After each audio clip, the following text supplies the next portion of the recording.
Hi friends, आप सभी का स्वागत है हमारे अपने YouTube channel special field special study में। आज इस वीडियो में हम बात कर रहे होंगे डीएड स्पेशल एजुकेशन के अंतर्गत वीआई ट्रेड के पेपर नंबर 5 की, जो कि सब्जेक्ट रहेगा आपका education of children with low vision. ये आपका फर्स्ट ईयर का 5 नंबर थ्योरी पेपर है। इसमें अभी तक हम लोगों ने 20 क्वेश्चन ऑब्जेक्टिव टाइप के कर रखे हैं। नेक्स्ट जो वीडियो आप लोगों को दी जाएगी, इसमें आप लोगों को 20-20 क्वेश्चंस कराए जाएंगे। ये ऐसे ही सीरीज चलेगी आप लोगों की। इसके बाद आप लोगों को शॉर्ट टाइप क्वेश्चन, फिर लॉन्ग टाइप क्वेश्चन आप लोगों को दिए जाएंगे। तो 20 क्वेश्चन हम लोगों ने पहले से ही कर रखा है। अगर आप लोगों ने नहीं देखा है तो आप लोग चैनल पर विजिट करें। स्पेशल फील्ड स्पेशल स्टडी के नाम से यूट्यूब चैनल है, जिस पे आप लोगों को फर्स्ट ईयर के, सेकेंड ईयर के कुछ पेपर उस पर पढ़ाए जा रहे हैं, और जो इम्पॉर्टेंट क्वेश्चन है यानी कि प्रीवियस ईयर पेपर में जो भी ऑब्जेक्टिव टाइप क्वेश्चन पूछे गए हैं वो सभी उस पर सीरीज वाइज कराया जा रहा है। तो चलिए शुरू करते हैं। इसमें हम लोग 20 क्वेश्चन आज और कवर करने वाले हैं। तो स्टार्ट करेंगे हम। देखते हैं 21 क्वेश्चन हमारा क्या है। आप देख सकते हैं स्क्रीन पर 21 क्वेश्चन है हमारा। कार्यात्मक दृष्टि क्या है? तो कार्यात्मक दृष्टि क्या है, ये आप लोगों का कभी कभी लॉन्ग टाइप क्वेश्चन भी पूछा जाता है, शॉर्ट टाइप क्वेश्चन भी पूछा जाता है, और यहाँ पे आप लोगों को ऑब्जेक्टिव टाइप क्वेश्चन के रूप में देखने को मिल रहा है। तो आप लोग अगर तैयारी कर रहे हैं, बेहतर तैयारी के लिए आप क्या करें, ये जो इम्पॉर्टेंट क्वेश्चन हैं इनको आप लॉन्ग टाइप के क्वेश्चंस जो हैं उस वे में लेकर के आप इसकी अच्छे से तैयारी करिए, ताकि आने वाले एग्ज़ाम में आप लोगों को चाहे उससे शॉर्ट टाइप पूछे जाएं या फिर आपको ऑब्जेक्टिव टाइप पूछे जाएं, आपको किसी में भी परेशानी ना आए कि उसका ऑप्शन क्या है या फिर उसके बारे में हमें लिखना क्या है। ये काफ़ी इम्पॉर्टेंट क्वेश्चन है। लगभग सभी जो previous year question paper analysis किए गए हैं, लगभग सभी पेपरों में ये क्वेश्चन देखा गया है। तो हम देखते हैं कार्यात्मक दृष्टि क्या होती है। कार्यात्मक दृष्टि एक तरीके से ये होता है कि जो आप रोज़मर्रा की ज़िंदगी में दृष्टि का वहाँ पे उपयोग करते हैं और जो आप कार्य करते हैं देख करके उसको करते हैं, वही आपका कार्यात्मक दृष्टि कहलाता है। ऑप्शन में हम देखते हैं क्या क्या है। ऑप्शन फर्स्ट है कि आदर्श परिस्थितियों में दृष्टि। दूसरा ऑप्शन है कि दैनिक गतिविधियों को रोकने के लिए उपयोग की जाने वाली दृष्टि। और तीसरा है केवल नैदानिक परिवेश में मापी गई दृष्टि। चौथा है सुधारात्मक लेंस के बिना मूल्यांकन की गई दृष्टि। तो जैसा कि मैंने आप लोगों को बताया कि रोज़मर्रा की ज़िंदगी में जो हम दृष्टि का उपयोग करते हैं, तो यानी कि डीएलएस, दैनिक गतिविधियों में, डेली लिविंग स्किल्स में जो हम उपयोग करते हैं दृष्टि, वही हमारा क्या कहलाता है, कार्यात्मक दृष्टि। तो ऑप्शन नंबर बी आपका सही हो जाएगा। नेक्स्ट है क्वेश्चन नंबर 22 कि निम्नलिखित में से कौन दृश्य कौशल का एक घटक है? तो फर्स्ट ऑप्शन है श्रवण तीक्ष्णता, सेकंड है गहराई की धारणा, थर्ड है आपका मोटर समन्वय, और फोर्थ है आपका श्रवण प्रसंस्करण। तो यहाँ पे जो ऑप्शन नंबर बी है गहराई की धारणा, ये आपका सही हो जाएगा। दृश्य कौशल का मतलब ये होता है कि कितनी दूर तक आप देख सकते हैं, कितनी गहराई तक आप देख सकते हैं, कितनी बारीकियों से आप देख सकते हैं। ये आपका यहाँ पे ऑप्शन सही हो जाएगा, ऑप्शन नंबर बी की गहराई की धारणा। नेक्स्ट है क्वेश्चन नंबर 23 कि किस दृश्य कौशल में किसी गतिशील वस्तु पर ध्यान केंद्रित करने की क्षमता शामिल है? तो गतिशील वस्तु पर ध्यान केंद्रित करने की जो क्षमता है वो किस पे शामिल होती है? फर्स्ट ऑप्शन है दृश्य तीक्ष्णता पर, या दृश्य ट्रैकिंग पे, या दृश्य स्मृति पे, या दृश्य भेदभाव में।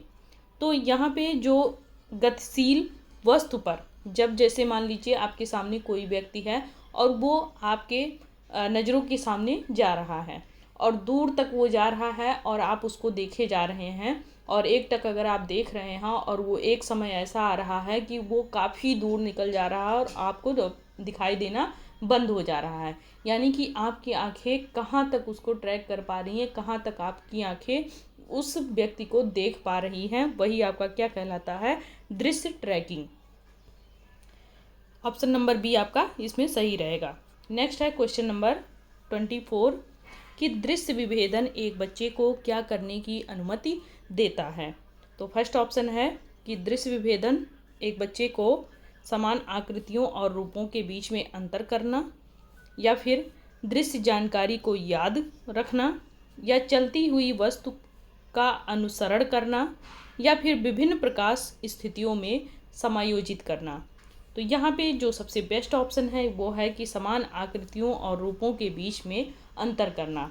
जब हम आँख से देख रहे होते हैं और वहाँ पे किसी वस्तु के आकार, भार और लंबाई ये सब की बात आती है, तो फिर वहाँ पे हम अलग अलग वस्तुओं का अलग अलग उसका माप बता पाते हैं। यानी कि जो चीज़ें हम देख करके बता पाते हैं कि ये कितनी बड़ी है, कितनी लंबाई में है, किस आकार की है, तो वो क्या कहलाता है, दृश्य विभेदन। नेक्स्ट है आपका क्वेश्चन नंबर 25 कि कार्यात्मक दृष्टि आकलन का प्राथमिक उद्देश्य क्या है। तो फर्स्ट ऑप्शन है नेत्र रोगों का निदान करना, या फिर चश्मे के लिए प्रिस्क्रिप्शन निर्धारित करना, या दैनिक गतिविधियों में दृष्टि का उपयोग कैसे किया जाता है इसका आकलन करना, या फिर अंतः नेत्र दबाव मापना। तो कार्यात्मक दृष्टि मैंने आप लोगों को बताया रोज़मर्रा की ज़िंदगी में जो हम अपनी दृष्टि का उपयोग करते हैं। तो इसके लिए हमारा जो बेस्ट ऑप्शन है ऑप्शन नंबर सी ये सही हो जाएगा। अगला है आपका क्वेश्चन नंबर 26 कि कौन सा पेशेवर आमतौर पर कार्यात्मक दृष्टि आकलन करता है।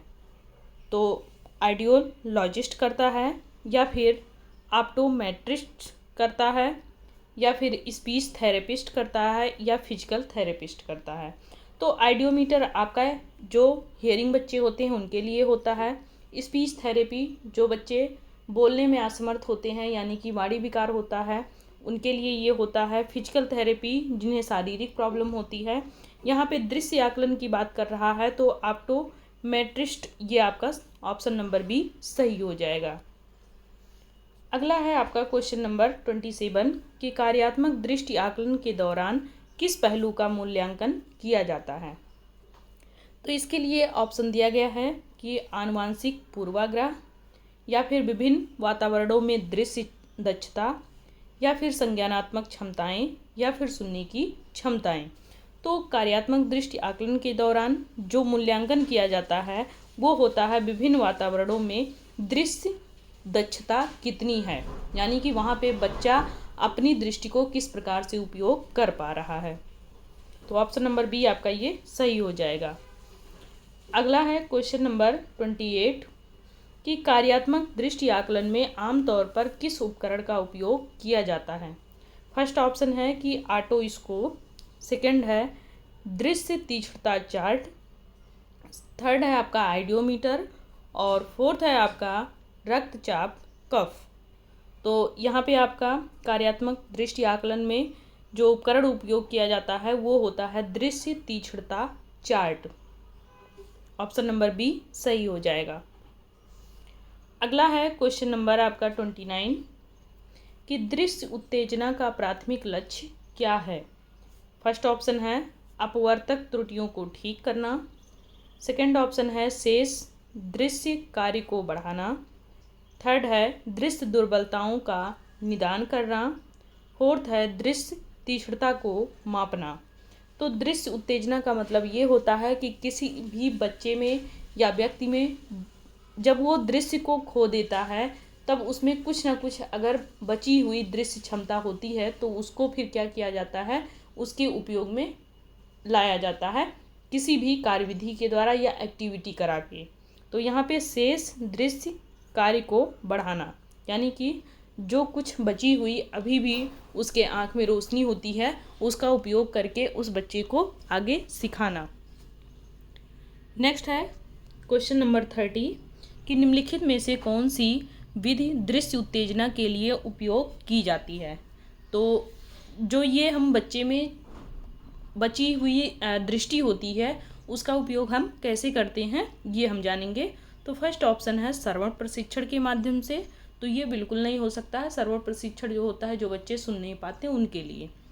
स्पर्श संबंधी अन्वेषण करके, तो स्पर्श का मतलब ये होता है जो बच्चा पूर्ण रूप से ब्लाइंड हो वो स्पर्श के माध्यम से सारी चीज़ें जानता है। लेकिन यहाँ पे हमें क्या करना है, दृश्य उत्तेजना करनी, यानी कि उस बच्चे में कुछ ना कुछ दृश्य अभी भी बचा है, देखने की क्षमता बची हुई है। तो प्रकाश ट्रैकिंग अभ्यास ये आपका सही ऑप्शन होगा, क्योंकि बच्चे में जो बची हुई क्षमता होती है देखने की वो हम कहीं ना कहीं प्रकाश से जोड़ करके उस बच्चे की दृष्टि को एक्टिव करते हैं। नेक्स्ट है संज्ञानात्मक व्यवहार थेरेपी, तो ये बिल्कुल भी नहीं हो सकता। ऑप्शन नंबर सी आपका सही हो जाएगा। अगला है क्वेश्चन नंबर 31 कि दृश्य उत्तेजना गतिविधियाँ किस विकासात्मक अवधि के दौरान सबसे अधिक प्रभावी होती हैं। फर्स्ट ऑप्शन है वयस्कता, सेकंड है आपका किशोरावस्था, और थर्ड है आपका प्रारंभिक बाल्यावस्था, या फिर बाल्यावस्था के बाद। तो यहाँ पे जो दृश्य उत्तेजना गतिविधियाँ हैं ये आपके विकास के दौरान जो सबसे अधिक प्रभावी मानी जाती हैं वो प्रारंभिक बाल्यावस्था में ही मानी जाती हैं। नेक्स्ट है क्वेश्चन नंबर 32 कि कौन सी गतिविधि दृश्य उत्तेजना कार्यक्रम का हिस्सा हो सकती है। तो फर्स्ट ऑप्शन है जोर से पढ़ना, या संगीत सुनना, या फिर उच्च विपरीत रंगों वाले खिलौनों के साथ में खेलना, या सांकेतिक भाषा सीखना।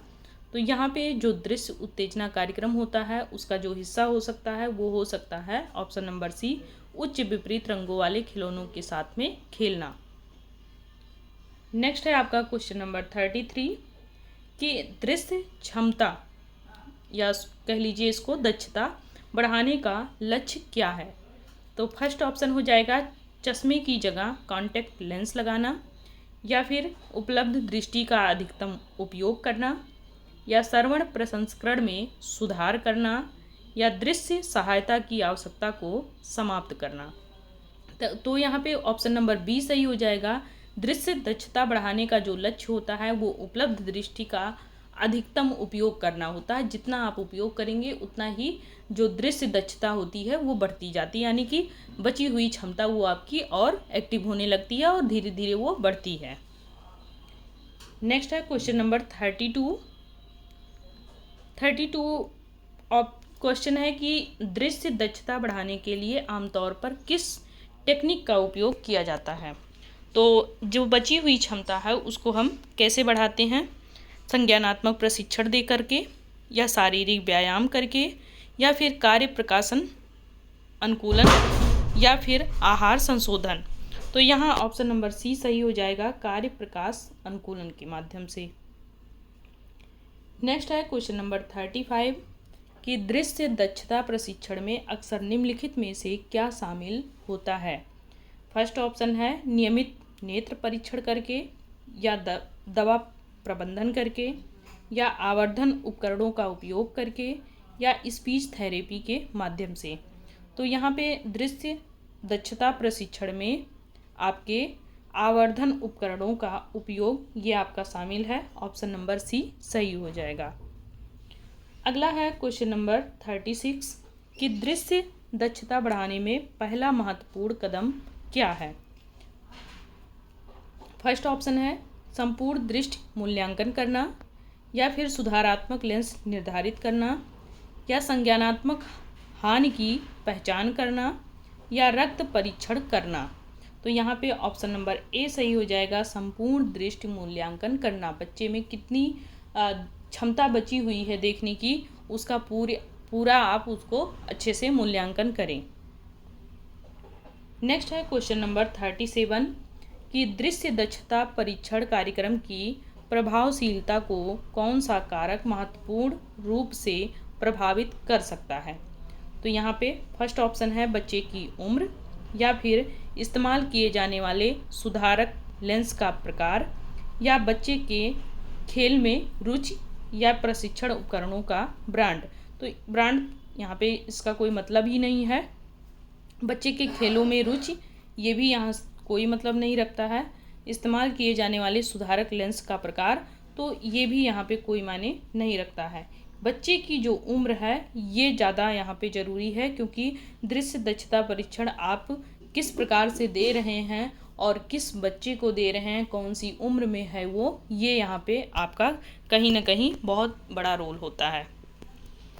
अगला है क्वेश्चन नंबर 38 कि बच्चे का वातावरण दृश्य दक्षता परीक्षण को कैसे प्रभावित करता है। यानी कि जब हम बच्चे के बची हुई जो क्षमता है देखने की, उसको जब बढ़ा रहे होते हैं तो उसको किस वातावरण में रखना चाहिए और कौन सा वातावरण उसको प्रभावित करता है। केवल विद्यालय का वातावरण महत्वपूर्ण है, या घर और विद्यालय दोनों का वातावरण महत्वपूर्ण है, या पर्यावरण का कोई प्रभाव नहीं पड़ता है, केवल बाहरी वातावरण महत्वपूर्ण है। तो यहाँ 4 ऑप्शन हैं। चारों ऑप्शन में आप देख सकते हैं केवल विद्यालय का वातावरण जरूरी नहीं है बच्चे के लिए कि केवल वो विद्यालय का ही वातावरण जाने। इसके बाद हम देखेंगे पर्यावरण का अगर कोई प्रभाव नहीं पड़ता है बच्चे के ऊपर तो ये गलत बात है। केवल बाहरी वातावरण महत्वपूर्ण है तो ये भी गलत बात है।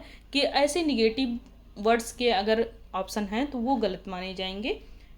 आपका यहाँ पे घर और विद्यालय ये दोनों सही हो जाएगा, क्योंकि दोनों का वातावरण बच्चे पे इफेक्ट डालता है। अगला है क्वेश्चन नंबर 39 कि दृश्य दक्षता परीक्षण में माता पिता की भागीदारी क्यों महत्वपूर्ण है। तो फर्स्ट ऑप्शन है माता पिता वित्तीय सहायता प्रदान कर सकते हैं।